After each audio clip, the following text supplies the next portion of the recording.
My name is Brian Babu. I am a celebrity stylist based in Nairobi, Kenya. I basically style personalities, artists, commercials, and different campaigns for different things.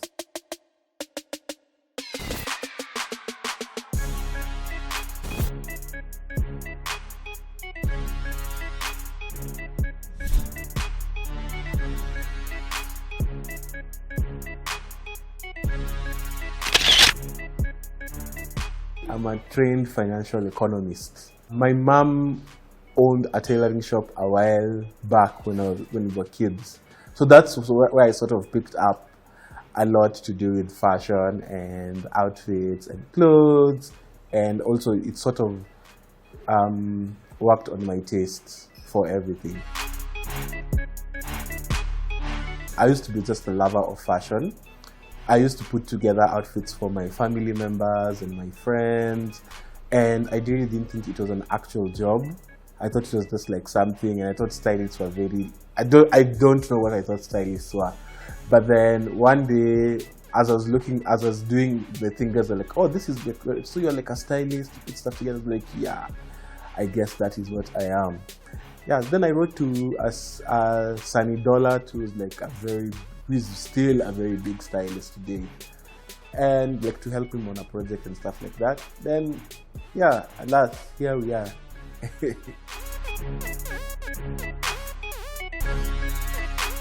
I think working with Sunny really opened me up to various things and to understand a lot about just how to be a stylist, you know. I had to learn pricing. I had to learn that when you are a stylist, you're not going to be a millionaire that easily.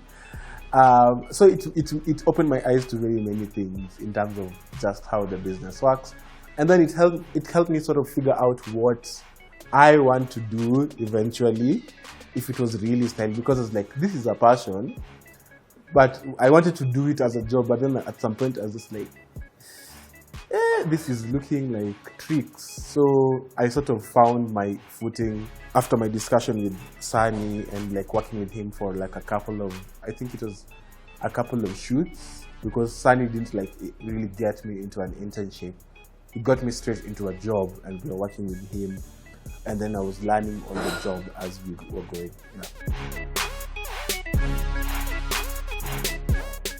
My very first paying gig, I think, was in 2011, and these guys, their brother had died, and they just didn't know what to do and what to buy.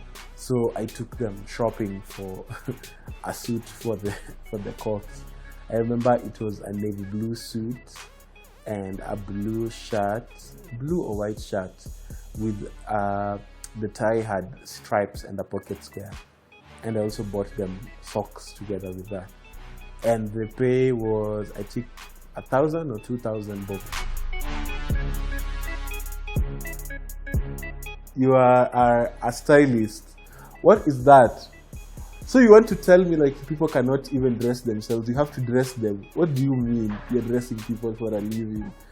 It took a while. It really took time for people to sort of pick up what that is. There are people who major in dressing artists. There are people who major in being wardrobe stylists who just do TV commercials and all that.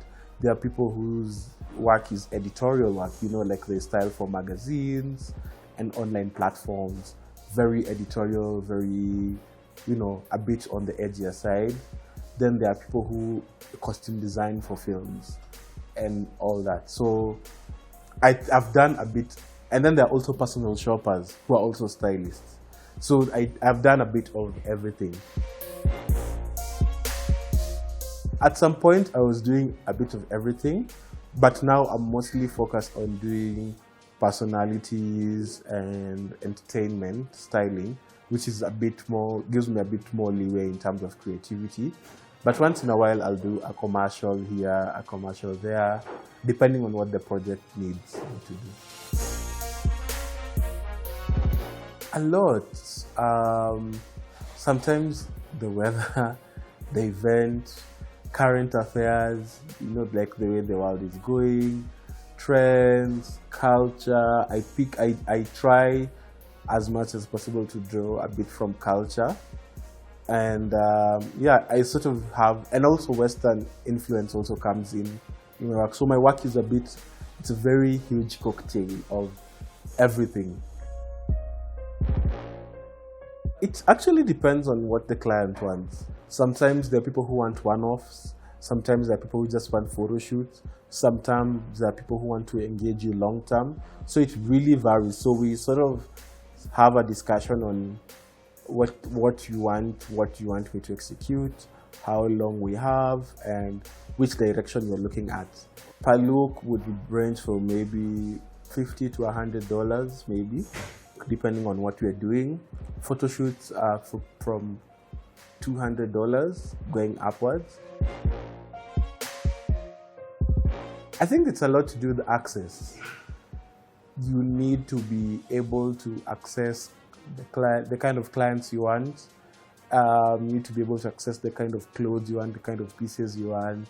You also need to be very good at working with people, talking to people, listening. I think a big part also is listening, because you also need to listen to be able to understand. You need to listen to be able to know and even listen to criticism. I know people don't like that, but you need to be able to listen to everything. I just take it as constructive criticism. I think I've been in those spaces way too many times with my work with Amina, with my work with Soar, because it's really, really out of the comfort zone. So I've been there a lot. In the beginning, I think many people didn't understand my style and how I put my work together.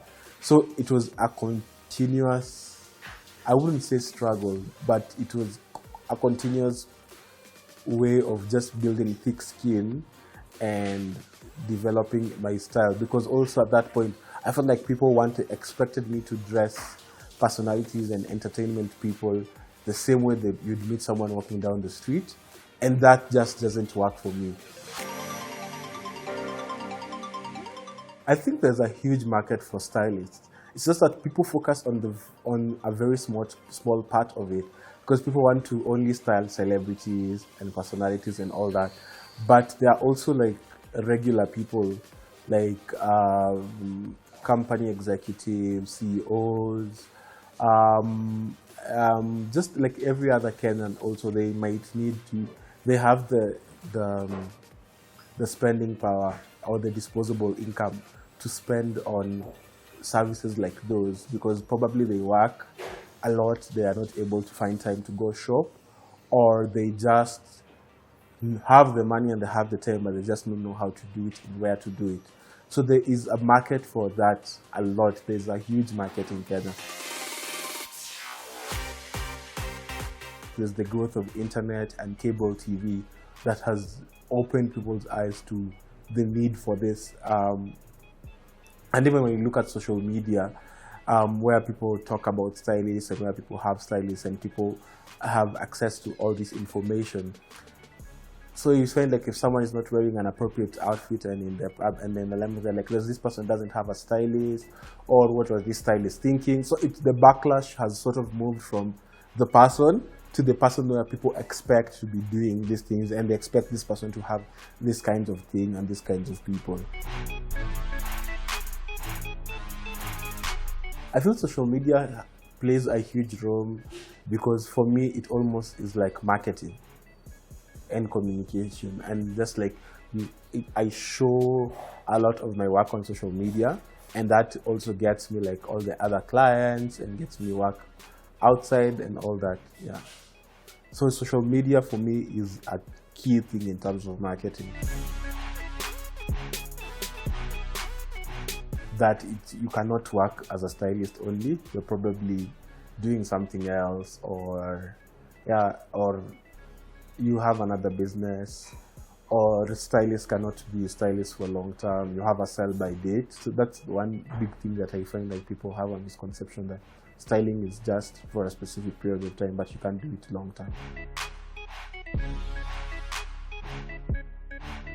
I'm continuously in shock because I'm like, how much these people are just playing me, or what is going on? So sometimes I really never expect it, and I don't take it for granted.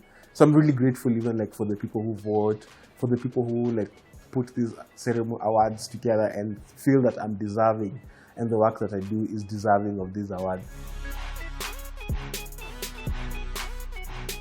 Pretty much it has, because now, especially working in entertainment, that we no longer have events, we no longer have, people aren't going for parties and all that. So that is a huge loss in revenue, but also it has opened up my mind to like various other things that I could possibly do when it comes to like styling and all that. Yeah.